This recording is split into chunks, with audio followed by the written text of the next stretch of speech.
I doubt very much I would be still alive. Also, food plays a very vital role, and the drinking also plays a very vital role. But what has helped me, it's true what you are saying, it's my running get me going, because even now I am running, and I couldn't run. I was almost on the wheelchair.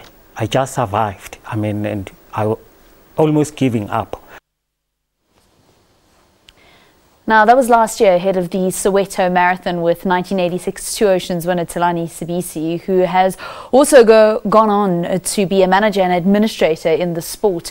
His journey in athletics, as you heard, took on a significant role as it helped him run his most important race, that race against prostate cancer. Now he's taken on the role of awareness advocate, and he joins us this morning on Morning Live. A very good morning and welcome back to the show. Morning, Velen, and morning, all the viewers. Okay, so Thulani, last year when we chatted to you, we were hoping that you were going to run the 10Ks at the Soweto Marathon, and that was going to be your first race back. What happened? I ran the 21 kilometers, and I actually ran it under 2 hours. 1 hour, 48 minutes, which I'm proud of it. My word. And how were you feeling afterwards? I felt great, and again straight after that, about 2 months ago, then I ran the township half marathon at 143. So I bettered my time about 5 minutes. But after then things went down again. I mean, on the 10th of this month I collapsed again on the train. But God is there. We have to have faith. When you have got faith, you have to have hope, and you have got to trust what you are doing and be committed.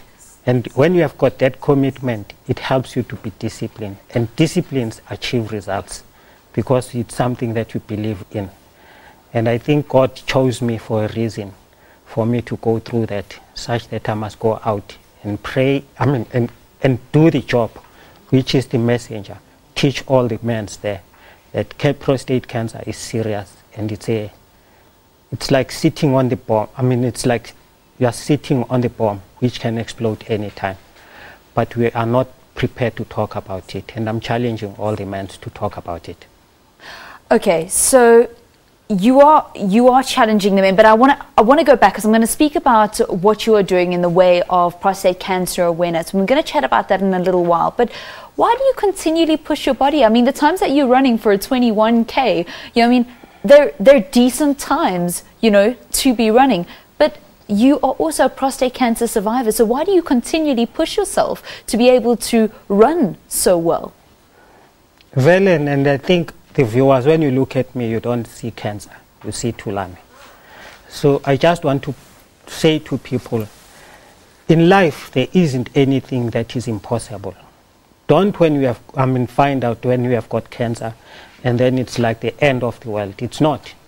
Life still goes on, and you have got to be open, speak about publicly, and that helps you to heal. Because if you are not doing that and you are sitting at home and you don't want to speak about it, it stresses you greatly. And after I've spoken about it, I get the support that I never thought I would get in my life.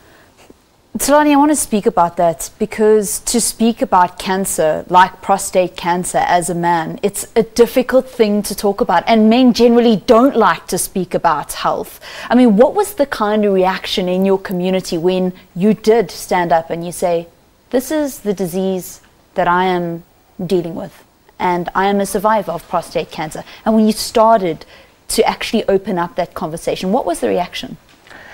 There are two people who are very important in my life. One is our former president, the late Nelson Mandela.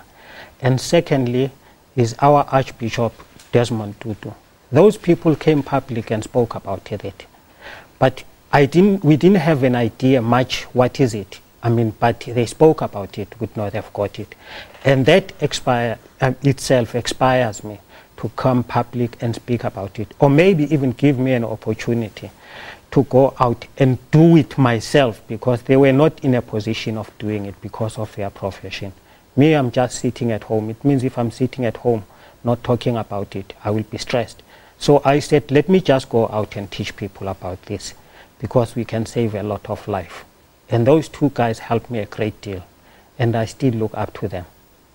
And just tell us what you have been doing in the way of making more men aware and advocating for them to go and test, for them to understand a little bit more about this disease. I go to schools that make it possible for me to go to. For instance, Maurice Isaacson, I've gone there. St. David's next to St. Tin, I've gone there. Because I think it's important to speak to these young ones. Because at the end of the day, they are the future fathers, and they must know about this thing. And even if the father is going through that experience, they must be able to give him support as well as the mother. Because when we don't speak about this thing, the people who suffer the most is the family.